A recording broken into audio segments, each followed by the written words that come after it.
Hello guys, welcome to the current affair class. 2 दिन class miss हो गई थी, कोई बात नहीं, डेली अपनी चलेंगी। पर 2 दिन जो मिस हुई उसी को एक साथ ले आया मैं। 18 और 19 अप्रैल दोनों को आज कवर कर लेंगे। तो चलो बिना किसी देरी के स्टार्ट करते हैं।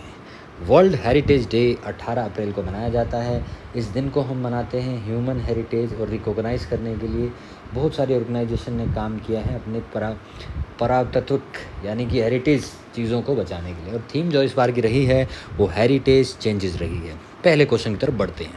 हाई कमीशन ऑफ इंडिया ने ओपन किया है 16वां वीज़ा एप्लीकेशन सेंटर किस कंट्री के अंदर? तो जैसा कि आपको ऑप्शन मैंने डी बता रखा है, बांग्लादेश इसका राइट आंसर हो जाएगा। ऑप्शन डी बांग्लादेश इसका राइट आंसर हो जाएगा। अब मैं बात करता हूँ IVAC, inauguration of new Indian visa application centre. India visa application centre है IVAC, जो यहाँ पर लॉन्च किया गया है। बांग्लादेश की बात हुई तो capital Dhaka, currency taka, president Mohammed Shahabuddin, prime minister Sheikh Hasina. आगे बढ़ते हैं दोस्तों, अगला क्वेश्चन है आपके सामने। IFGE CBG प्रोड्यूसर फोरम एक कंपनी का नाम है जिसने ऑर्गेनाइज किया है 2 दिन का global conference on compressed biogas किस सिटी के अंदर? तो इसका राइट आंसर हो जाएगा न्यू दिल्ली। जो थीम है इसकी वो रहेगी towards progressive policy framework for a reboost CBG foundation and growth. India जो है नेट जीरो टारगेट को अचीव करना चाहता है 2070 तक, और गवर्नमेंट इसके लिए बहुत सारे इनिशिएटिव ले रही है ताकि वो रिड्यूस कर सके जो एमिशन हो रहे हैं पोल्यूशन करने वाले उनको। ठीक है, नेक्स्ट आगे बढ़ते हैं।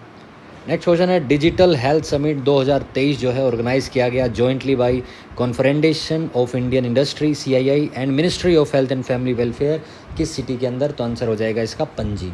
पणजी की बात करें तो इसकी थीम जो रहेगी बिल्डिंग वन हेल्थ टुगेदर। अब यहाँ पर CII का जिक्र हुआ है, कॉन्फेडरेशन ऑफ इंडियन इंडस्ट्री, जिसके बारे में आपको जानना पड़ेगा। 1895 में बना था, नई दिल्ली में हेडक्वार्टर, संजीव बजाज इसके प्रेसिडेंट हैं। नॉन प्रॉफिट और नॉन गवर्नमेंटल ऑर्गेनाइजेशन है confederation of Indian industry. Prime minister Narendra Modi ने फाउंडेशन रखी है dedicated nation various projects 10,900 crore रुपए से भी ज़्यादा की किस स्टेट के अंदर? तो राइट आंसर हो जाएगा बच्चों इसका असम। असम इसका राइट आंसर हो जाएगा। इसके अंदर काफ़ी सारी कनेक्टिंग, जैसे पलस भरी और सोलकुची जो है ब्रह्मपुत्र रिवर में, उसको कनेक्ट करने के लिए एक ब्रिज बनाया जाएगा। 500 TPD मिथेनॉल प्लांट का गठन किया जाएगा। 5 रेलवे प्रोजेक्ट्स हैं इसके अंतर्गत। असम की बात करें, कैपिटल दिसपुर है। CM यहाँ के हेमंत बिश्वा शर्मा है, गवर्नर यहाँ के गुलाब चंद्र कटारिया जी हैं। ठीक है, और यहाँ पर भूपेन हजारिका ब्रिज भी है जिसे धोला सदिया ब्रिज कहते हैं। लोहित नदी पर है असम के अंदर, और ये इंडिया का सबसे लॉन्गेस्ट ब्रिज है, ये भी आपको याद रखना है, 9.15 किलोमीटर। आगे चलते हैं, और बिहू असम का फेमस फेस्टिवल है, आपको याद होना चाहिए। ठीक है, कौन सा स्टेट चीफ मिनिस्टर है जो इनोग्रेट कर रहे हैं शर नियामा शोम नायंग लखोम? क्या मस्त बोलने में मज़ा आ गया। किस विलेज में? गयंगकर विलेज के अंदर। तो राइट आंसर हो जाएगा बच्चों इसका आपका कौन सा? त्रिपुरा, सिक्किम, असम, अरुणाचल प्रदेश। अरुणाचल प्रदेश इसका राइट आंसर हो जाएगा। जो गोनपा है उसकी हिस्टोरिकल इम्पोर्टेंस बहुत बेहतरीन रही है। इन कल्चर की बात करें ह्यूमन बेटरमेंट के लिए, शार नियमो शोमयो एंड ऑल बुद्धिस्ट जनरल के लिए, तो बहुत मज़ा आता है इसको बोल के, देखिए थोड़ा सा फीलिंग आती है चाइनीज़ टाइप की। तो अबाउट अरुणाचल प्रदेश की बात करें तो कैपिटल इसकी ईटानगर है। CM यहाँ के प्रेम खांडू हैं, और यहाँ के जो गवर्नर हैं वो केवल्य त्रिविक्रम परनायक जी हैं। ठीक है, आगे बढ़ते हैं। शेखर राव जो है अपॉइंट किए गए हैं entry MD CEO which bank? किस बैंक के? तो कर्नाटक बैंक रहेगा इसका आंसर। कर्नाटक बैंक 1924 में बना था, मैंगलोर कर्नाटक में इसके हेडक्वार्टर है। अगला क्वेश्चन, किसे अवार्ड दिया गया है महाभारत नहीं, महाराष्ट्र भूषण 2022 का? तो अप्पा साहेब धर्माधिकारी को ये मिला है। ये बहुत अच्छे सोशल रिफॉर्मर रहे हैं। इनके फादर जो हैं नाना साहब रहे थे। नाना साहब कौन थे? धर्माधिकारी थे। इनको इनके काम के लिए दिया गया है, जो काम इनको पद्म श्री भी 2017 में इनको मिला गया है।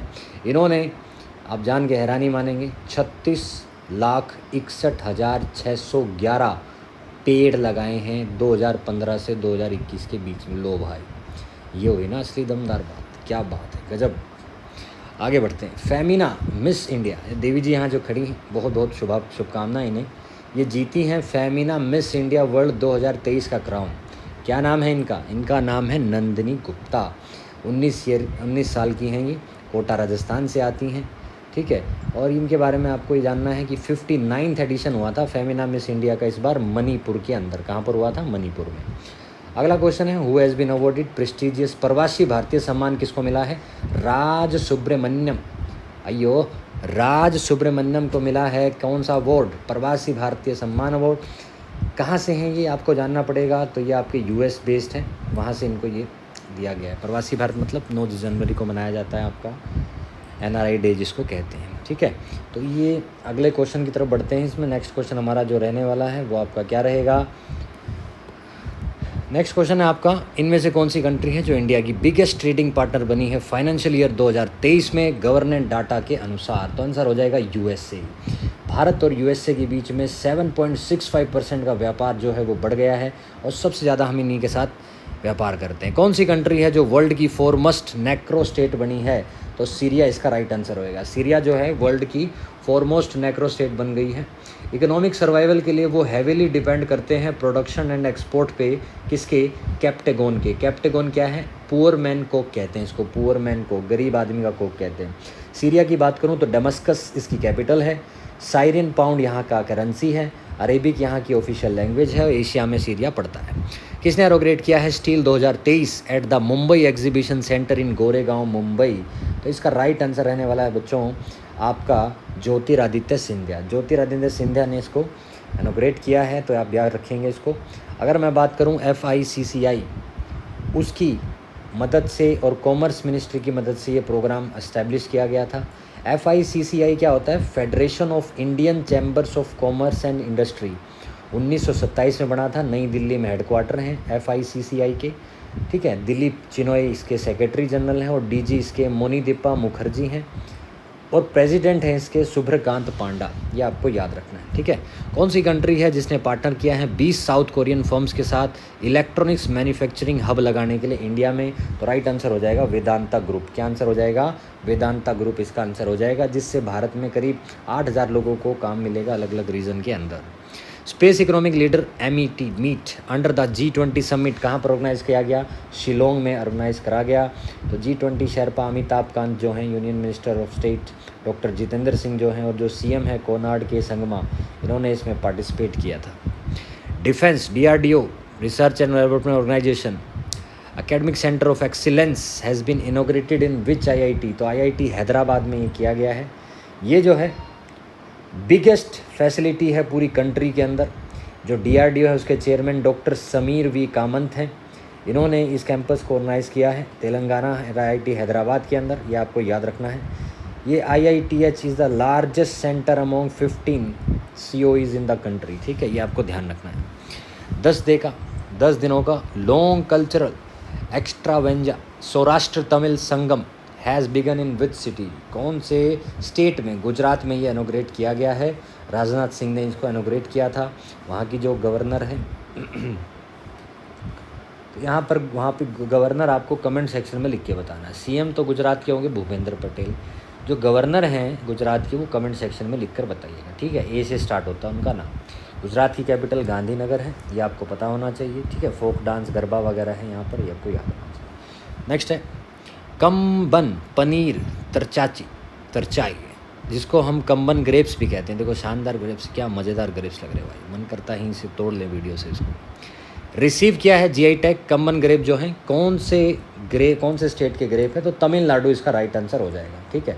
कम्बम वैली जो है, कम्बन जो वैली है ये वेस्टर्न घाट में पड़ती है तमिलनाडु के अंदर। इसको grape city of south India कहा जाता है, ये आपको याद रखना है, ठीक है।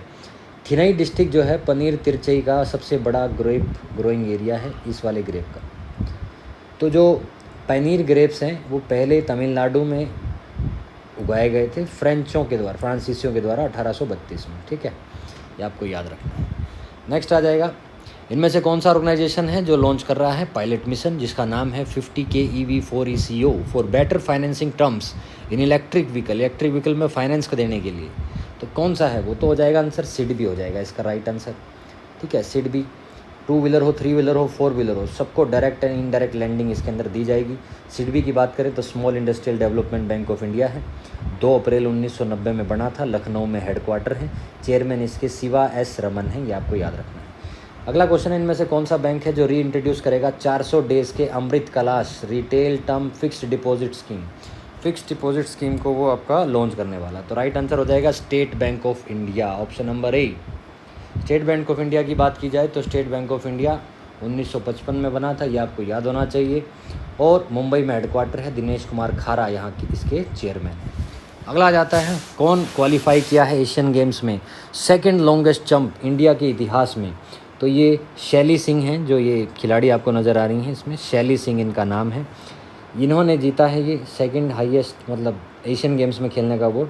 पर्सनल बेस्ट इनका 6.76 मीटर है, और ये सेकंड होल्डर बन गई हैं इंडिया के इतिहास में सबसे लंबी कूद के लिए। कमेंट सेक्शन में लिख के बताइएगा फर्स्ट प्लेयर कौन है जिसकी सबसे लंबी इंडिया में आज तक सबसे लंबी लॉन्गेस्ट जंप है। कमेंट सेक्शन में लिख के बताना कौन है, ठीक है।